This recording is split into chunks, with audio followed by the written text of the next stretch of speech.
It started as an ordinary evening, with laughter echoing through our home. My husband, Ryan, had invited a few of his closest friends over for drinks and a casual night. The warmth of camaraderie filled the air, and I was glad to see him happy. He deserved it after the long hours he spent at work and the quiet distance that had been growing between us. I had always prided myself on being a good host. I served drinks, cooked snacks, and made sure everyone felt welcome. The guys often complimented me, sometimes a bit too much, but Ryan never seemed to mind. He'd just laugh it off, saying, "They're harmless." But that night, something felt different. Ryan seemed quieter than usual, his gaze lingering on me longer than it should. There was an intensity in his eyes that unsettled me, though I couldn't quite place why. His friends, on the other hand, were unusually animated, their laughter louder, their jokes bolder. The drinks kept flowing, and the atmosphere shifted from friendly to charged, a tension building in the room. As the night wore on, one of Ryan's friends, Eric, made a suggestive comment. I laughed nervously, brushing it off, but when I glanced at Ryan, I expected him to intervene, to tell Eric to tone it down. Instead, he just watched, a faint smile playing on his lips. The first touch wasn't planned. It was subtle, almost accidental, a hand brushing against mine as I handed over a drink. But then it happened again and again. My protests were met with laughter, my discomfort dismissed as shyness.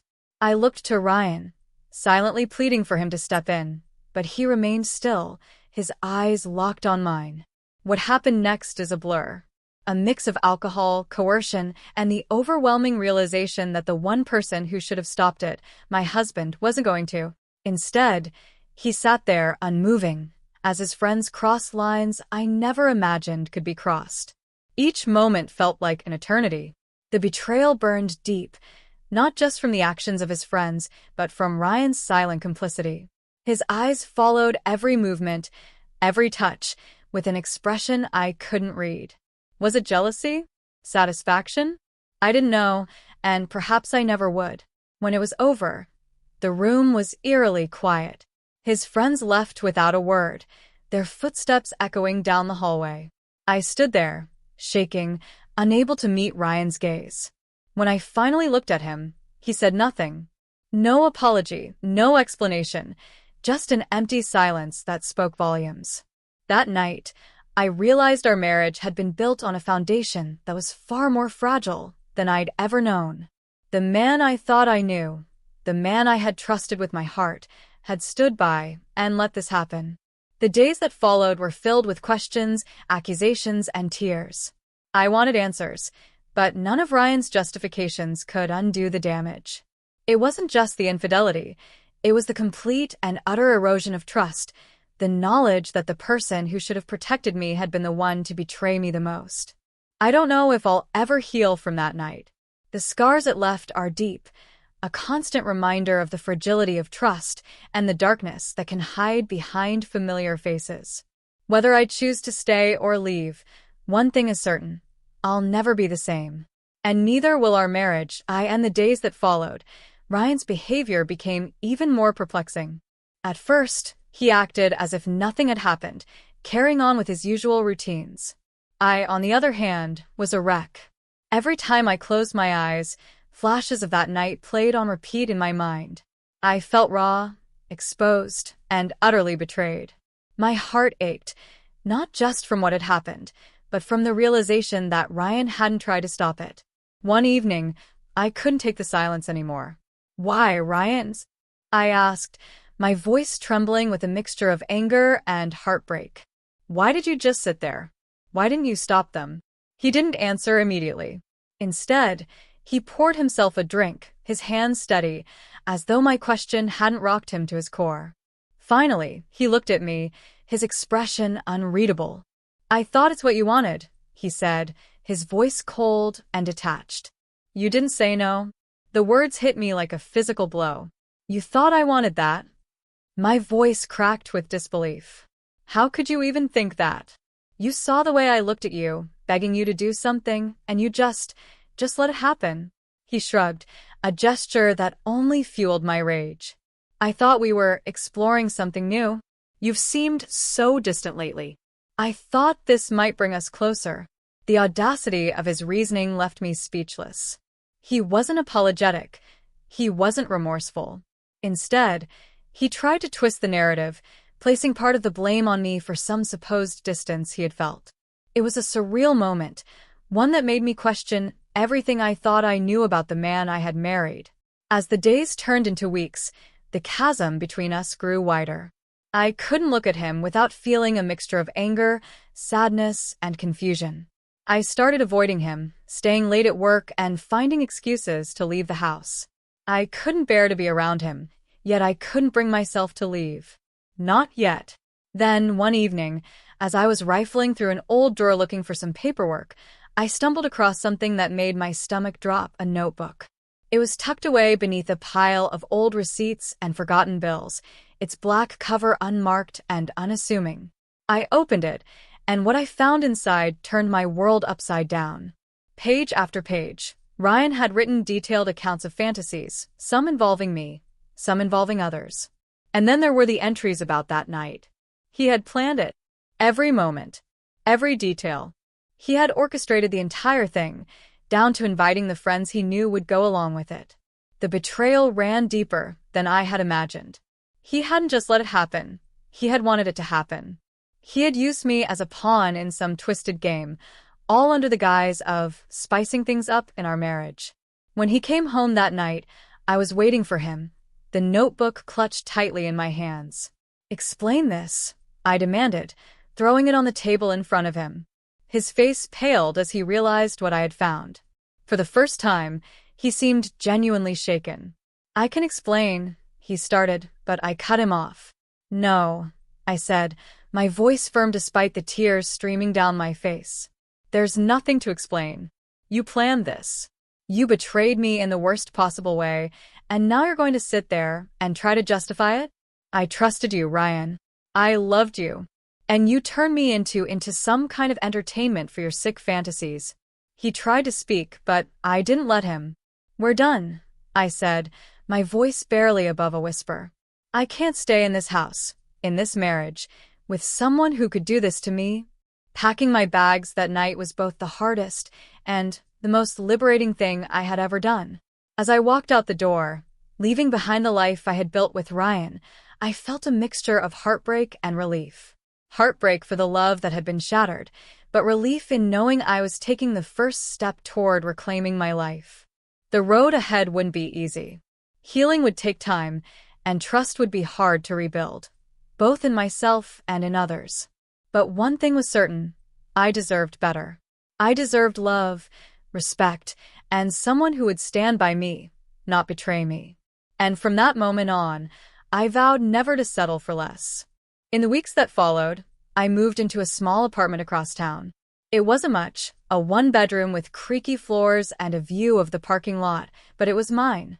For the first time in years, I felt a strange sense of freedom, even as I grappled with the weight of what had happened. The nights were the hardest. Alone with my thoughts, I'd replay every detail of that night and the events leading up to it. The betrayal wasn't just in the act itself. It was in the layers of manipulation and deceit that Ryan had hidden behind his familiar smile. Therapy became a lifeline. I found a counselor, a kind woman named Sarah, who didn't flinch when I told her my story. She listened, nodding occasionally, and gently guided me through the tangled mess of emotions I carried. Guilt, anger, shame, confusion, it all came spilling out. She reassured me that what had happened wasn't my fault, even though Ryan had tried to make it seem otherwise. "People like Ryan often blur boundaries," Sarah said one session, her voice calm and steady. "They manipulate trust and twist reality to suit their needs. What you're feeling is normal, but it's important to remind yourself that his actions were a choice, his choice, not yours." Her words stuck with me. Slowly, I began to untangle the threads of my self-blame. I started focusing on myself for the first time in years. I joined a yoga class, picked up painting, a hobby I'd abandoned after college, and reconnected with old friends who reminded me of the person I used to be before my world revolved around Ryan. But healing wasn't linear. Some days, I felt strong, like I could take on the world. Other days, I'd crumble at the smallest trigger, a certain song, a passing scent, or even the sight of a couple holding hands. The scars ran deep, and I knew they'd take time to fade. Then, one day, I received a text from Ryan. It was short, almost casual. Asterisk, can we talk? Asterisk. My heart raced as I stared at the screen. Part of me wanted to ignore him, to pretend he no longer existed. But another part of me, a quieter, more curious part, wanted answers. Not closure, exactly, because I knew I'd never get that from him. But I needed to hear his words, to see if he had changed, or at least understood the depth of the pain he had caused. We met at a coffee shop near my apartment. He looked different, tired, unkempt, like he hadn't been sleeping. For a moment, I almost felt sorry for him. Almost. "I'm sorry," he began, his voice low. "I know I hurt you. I know I crossed every line, and I don't expect you to forgive me. I don't know what I was thinking." I stayed silent, letting him speak. "I've been going to therapy," he continued. "It's made me realize how much I messed up. I don't know why I thought it was okay, why I thought you'd be okay with it. I was selfish, and I took your trust for granted. I just wanted to say that I'm sorry for everything." His apology sounded sincere, but it wasn't enough, not for me.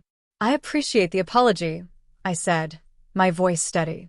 "But it doesn't change what happened. You broke something in me, Ryan, something I don't know if I can ever fully repair. And while I hope you find whatever peace you're looking for, I can't be a part of your journey anymore." He nodded, tears welling up in his eyes. "I understand," he whispered. As I walked away from that coffee shop, I felt a strange mix of emotions. Sadness, yes, but also a sense of finality. I had faced him, heard his words, and chosen my own path forward.